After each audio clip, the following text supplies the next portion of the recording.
Տիկին Վարդապետյան, սա ինչ ուղղությունով է, այսինքն պետական շահերի պաշտպանությունով է, համայնքային, թե ապօրինի գույքով, համեցեք։ Շնորհակալություն, մեծարգո վարչապետ, կառավարության հարգելի անդամներ, նախարարը գրեթե ամբողջությամբ ներկայացրեց կատարված աշխատանքը, ընդամենը ընդգծեմ, որ սա համայնքային շահի պաշտպանության գործառույթի շրջանակում դատախազության կողմից ներկայացված հայցի բավարարման արդյունք է, պարոն վարչապետ։ Նախկին ղեկավարը Օրգով համայնքի 2005 թվականի ապրիլի 25-ի աճուրդով 4 հեկտար մակերեսով հողամասն օտարել էր իր որդուն, ավելին հողամասը տարիներ շարունակ չի օգտագործվել իր նպատակային նշանակությամբ։ Պարոն Խուդասյանը նշեց, որ սա հատուկ պահպանվող տարածք նպատակային նշանակության հողատարածք է, այդ պատճառով ամրացվում է կրթության, գիտության, մշակույթի և սպորտի նախարարությանը։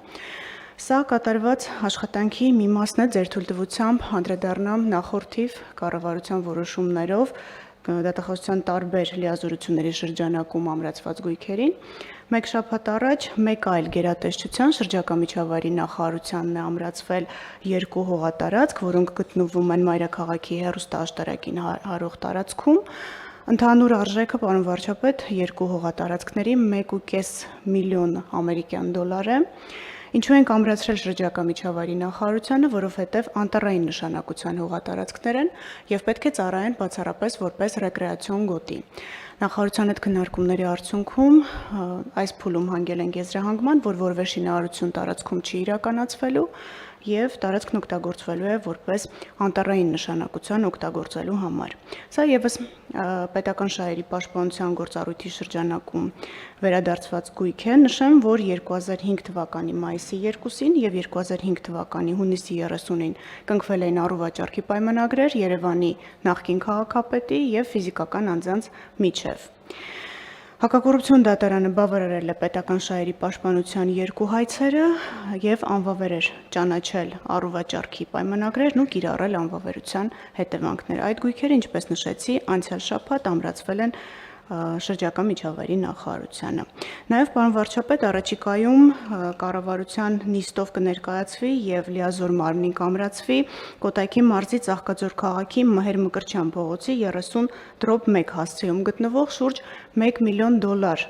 շուկայականին մոտարկված կադաստրային արժեքով 2.3 հեկտար մակերեսով հողամասը։ Նշեմ, որ 2024 թվականի հունվարի 12-ի վճռով Հակակոռուպցիոն դատարանը բավարարել էր մեր գլխավոր դատախազության հայցը ընդդեմ Սամվել Մայրապետյանի և հայցով մենք պահանջել էինք անվավեր ճանաչել առուվաճառքի պայմանագիրը, աճուրդը և կիրառել անվավերության հետևանքներ։ Դատարանը բավարարել է մեր հայցը, վճիռը մտել է օրինական ուժի մեջ, առաջիկայում ըստ նպատակային նշանակության գույքը կամրացվի լիազոր մարմնին կառավարության։ Պարոն վարչապետ, ես կարող եմ շատ խոսել հայցերից, ուղղակի չեմ ուզում չարաշահել ժամանակը, նշեմ, որ մենք պարբերաբար այս հայցերի մասին հանդես ենք գալիս պաշտոնական հաղորդագրություններով, նաև տեղեկացնում ենք կառավարության մեր գործընկերներին, որ նման գույքեր կան վերադարձված և գույքերը անհրաժեշտ է ըստ իրենց նպատակային նշանակության կիրառել։ Ձեր թույլտվությամբ անդրադառնամ նաև վերջին 2 ամիսների ընթացքում մի շարք համայնքներում համայնքային շահերի պաշտպանության գործառույթի շրջանակներում վերադարձված գույքերին, Իջևան և Դիլիջան համայնքներին վերադարձվել են մանկապարտեզների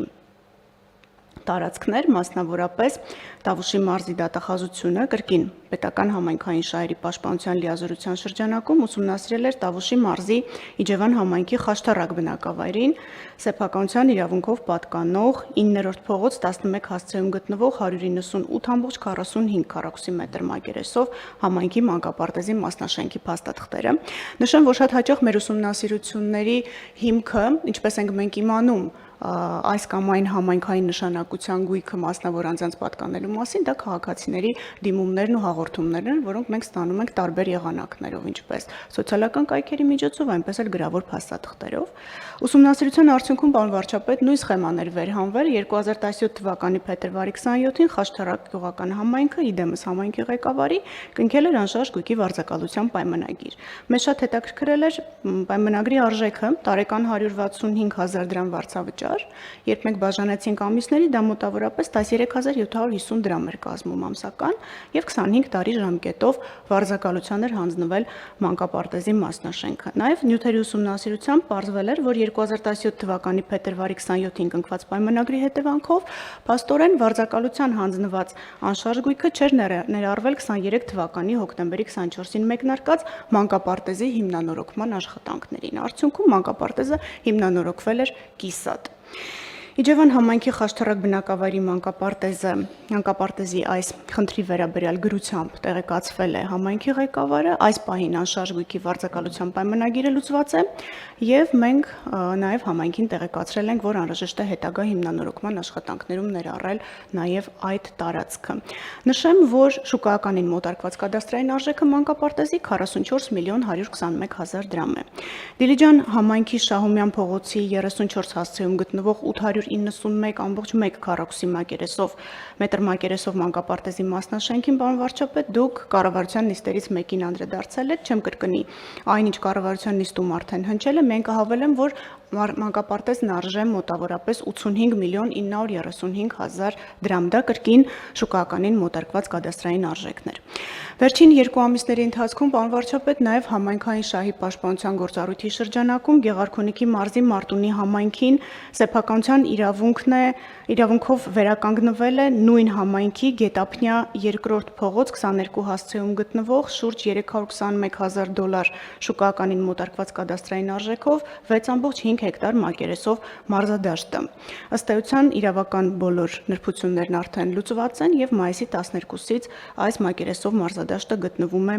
համայնքի սեփականության ներքո, այդ մասին տեղեկացվել են ինչպես գործընկերները, այնպես էլ հանրությունը։ Կրկին սա համայնքային շահերի պաշտպանության գործառույթի շրջանակում մեր իրականացված աշխատանքի մի մասն է, պարոն վարչապետ։ Ուղղակի հստակեցնեմ, Դիլիջանի մանկապարտեզը, այո, 19 տարի շարունակ չի բարեկարգվել եւ պատկանել է առաջինը երեխաներին հասարակական բարեգործական կազմակերպությանը, հիմնադրամին, որը ճիշտ է պատկանել է նախկին արտաքին գործերի նախարար Վարդան Օսկանյանի տիկնոջը, տիկին Նանի Օսկանյանին եւ ըստ էության քրեական վարույթի շրջանակներում է, որ հաշտության արդյունքում համայնքի հետ 19 տարի շարունակ ուղղակի դատարկ կանգնած շենքը վերադարձվեց համայնքին եւ մենք նաեւ ճշտել ենք արդեն մեր գործընկերներից, որ ներառված է սուբվենցիոն ծրագրում եւ առաջիկայում նույնիսկ ներկայացված է կառավարության հաստատմանը, որպեսզի մանկապարտեզը վերանորոգվի, հիմնանորոգվի ըստ էության եւ մեր հաշվարկներով մոտ 120 երեխա դուրս էր մնացել նախադպրոցական կրթությունից հենց այս մասնաշենքը ժամանակին շահագործման չհանձնելու արդյունքում։ Ձեր թույլտվությամբ ուղղակի շարունակականություն ընդգծելու եւս մի եւ ուղղություններից եւս մեկի մասին խոսեմ, դա վերականգնված միջոցների միասնական հաշիվն է 2 տարի շարունակ աշխատանքի արդյունքում, պարոն վարչապետ, 2024 թվականի դեկտեմբերի 5-ին կառավարության նիստը հաստատեց վերականգնված միջոցների միասնական հաշվի գոյության փաստը եւ նշեմ, որ մինչ այսօր առավոտյան 9:30 16 միլիարդ 953 միլիոն 382 հազար դրամ գումար է արդեն մուտք արվել հաշվին, որը օգտագործվել է ֆինանսների նախարարության կողմից, դա եթե վերածենք ամերիկյան դոլարների մոտավորապես 44 միլիոն 177 հազար ամերիկյան դոլար է։ Մենք ուրախ ենք, որ կարողանում ենք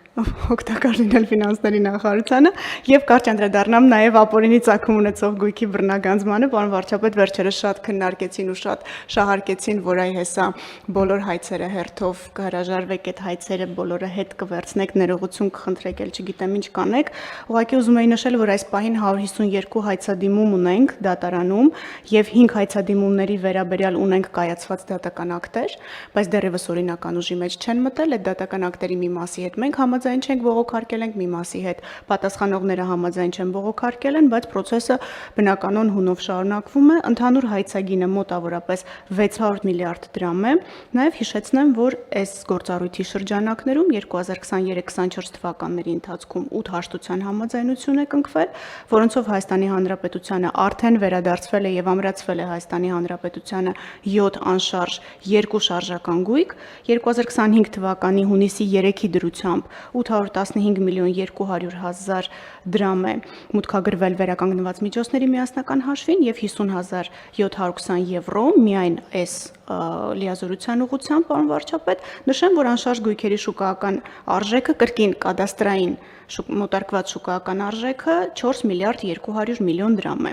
Նաև մեկ օրինական ուժի մեջ մտած վճռով արդեն Հայաստանի Հանրապետության սեփականության իրավունքն է գրանցվել մեկ բնակարանի եւ մեկ առանձնատան նկատմամբ 2025 թվականի ապրիլի 10-ին կառավարության որոշմամբ այս երկու գույքերը ամրացվել են տարածքային կառավարման եւ ենթակառուցվածքների նախարարության պետական գույքի կառավարման կոմիտեին։ Գործընթացն ընթացքի մեջ է, շարունակական քայլերով շարժվում է առաջ, ապօրինի գույքի մասով միայն նշեմ, որ Սահմանադրական դատարանի վերջին որոշումից հետո դատական պրակտիկան որոշակի իհարկե հստակեցումների ենթարկվում է, արդեն գործընթացն ընթացքի մեջ է եւ կոնկրետ հայցերով լինում են իրավիճակներ, երբ մենք վերահաշվարկներ ենք անում կամ նոր հիմքերով ուսումնասիրություններ ենք կատարած լինում եւ նոր հայցեր ենք ներկայացնում դատարան։ Ես կցանկանայի ուղղակի թվերը նշել, որ ավելի ակնհայտ լինի, թե հետեւողական աշխատանքի արդյունքում ինչ գործընթաց ունենք։ Մենք այս տարի իմ տարեկան հաղորդման համար 2018-24 թվականներն էինք համադրել եւ ելի թվերով չծանրաբեռնելու նպատակով ուղղակի նշեմ, որ շուրջ 46%-ը 96 միլիարդ 934 միլիոն դրամ վերադարձվել է 2023 եւ 2024 թվականների ընթացքում։ Խոսքը չի գնում արգելադրված, ապագայում վերադարձվելիք, խոսքը գնում է փաստացի Հայաստանի Հանրապետությանը եւ համայնքներին վերադարձված գույքի եւ դրամական միջոցների մասին։ Այսինքն այս առումով թվերը գոնե ցույց են տալիս, թե ինչքան արդյունավետ, ճիշտ է երկար, բայց արդյունավետ ճանապարհ է անցել ապօրինի ծագում ունեցող գույքը հավաքական իմաստով եւ 23-24 թվականների ցուցանիշը դա ամբողջ 2018-24 թվականների ցուցանիշի համարյա կեսն է։